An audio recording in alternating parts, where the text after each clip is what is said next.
Hey, good afternoon. My name is Pastor Dustin Spittler. I'm with Vision Baptist Church in Riley, Indiana, a big booming metropolis of Terre Haute. If you've never been there, you should stop by and see it. It's a wonderful place to be. I want to let you know that I'm so thankful that you've tuned into our very first episode of Faith Fuel. Faith Fuel is a devotional series that is designed to be an encouragement to you and your family on a regular basis. Sometimes in life we have ups and downs. Have you ever had ups and downs? Sometimes in life we have good days and bad days. And the way that we can continue a steady, dedicated stream of walking with the Lord is really to have regular encouragement. And that's what Faith Fuel is supposed to be. Sometimes our tank is empty.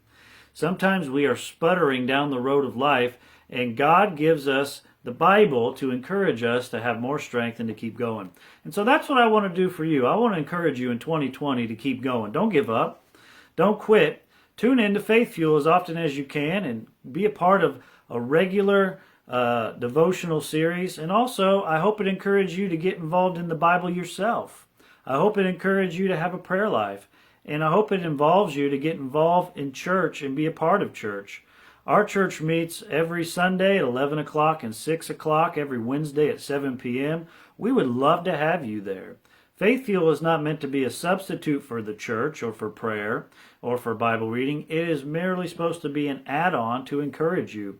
And so every Tuesday, Thursday, and Saturday at 3 o'clock, we're going to be dropping videos right here on our Facebook page just to be a daily devotional type encouragement that will help you in your faith. So I hope it does. And I've really been praying about what to do and what to speak upon. And so I'm going to start in one of my favorite books in the Bible. What's your favorite book? Some people say, well, my favorite book is the book of Genesis, or maybe the book of Revelation, or maybe the book of John. A lot of people like that one, or Psalms or Proverbs. Maybe you're a little bit strange and your favorite book is the book of Habakkuk. I don't know.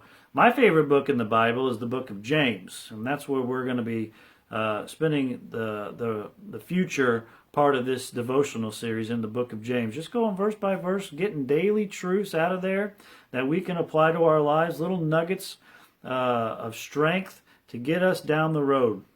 And so the book of James is where we're going to be. So if you got a Bible, feel free to turn over to James chapter 1 and verse number 1. That's where we're going to be starting. James chapter 1 and verse number 1. Now James is what I call shoe leather Christianity. It is just down to the point, not beating around the bush, as we say here in Indiana, just getting straight to it. That's how I like it. That's how I like to talk to people. That's the sort of relationship I like. I don't want flowery words. I don't want high and lofty thoughts.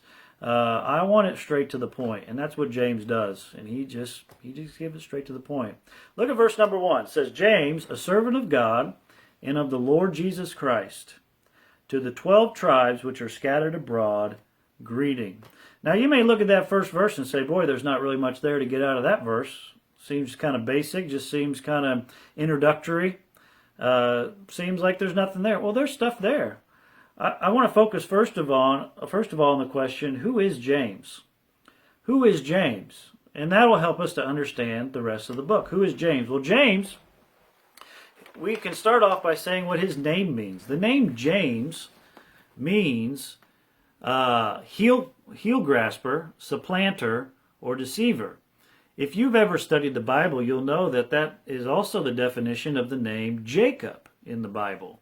Jacob, who was the grandson of Abraham. Abraham, Isaac, and Jacob. Jacob was a man who was known as the heel grasper, the supplanter, the deceiver. The name James is derived from the Hebrew name Jacob. Finds its root there.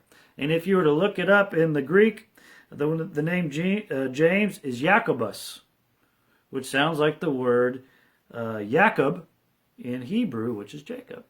Now, we know a little bit about Jacob. And oftentimes when you read in the Bible, the names of people in the Bible really define who they are.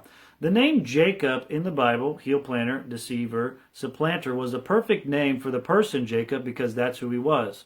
The first time we see the patriarch Jacob, Abraham, Isaac, Jacob, we see him grasping the heel of his twin brother Esau as he is the second born.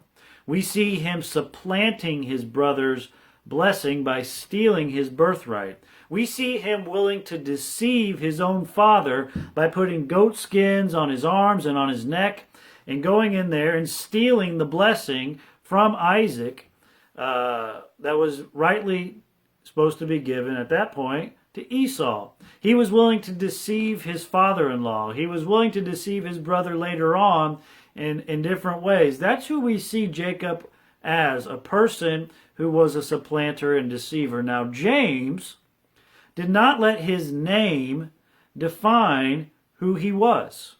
He didn't let that happen. He didn't allow that to be what defined him or what people dictated he should be. In fact, if you look at the verse, it says, James, a servant of God. Not James, a supplanter. Not James, a deceiver. But James, a servant of God. That was his reputation. That was his testimony. That was who he was. Now let me ask you, what's your name? And what defines you? What defines who you are? Are you defined by money? Are you defined by your family? Are you defined by your past? Or are you defined by being a servant of the Lord Jesus Christ? That's what we have to think as we start this book. Who am I? Well, we know who James was. We know what his name means. But that's not what defined him.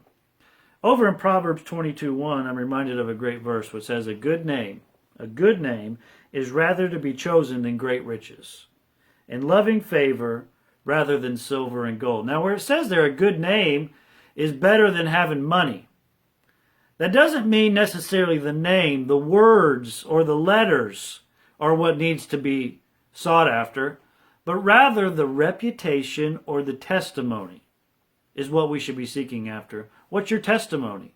Do you have a testimony that is directly connected with the Lord Jesus Christ? Do you know for sure that you're on your way to heaven? Have you put your faith and trust in him? What's your reputation? Is your reputation of a person that hates? A reputation of a person that loves? Is your reputation of a person who pushes people away or who embraces people? What's your reputation? The way that you'll have the best reputation is by identifying yourself as a servant of the Lord Jesus Christ. And you'll never be a servant of the Lord Jesus Christ until you've first been saved by the Lord Jesus Christ. So on our first thought this morning on this devotional, who are you? Who are you? What is defining you? Who are you identifying with? Is it all about your name or is it all about his name? I would encourage you to put your faith and trust in Jesus Christ if you have not done so. And I would encourage you, if you are a Christian, if you are a believer, walk as closely with him as you can. Don't let this world define you. Let Jesus define you.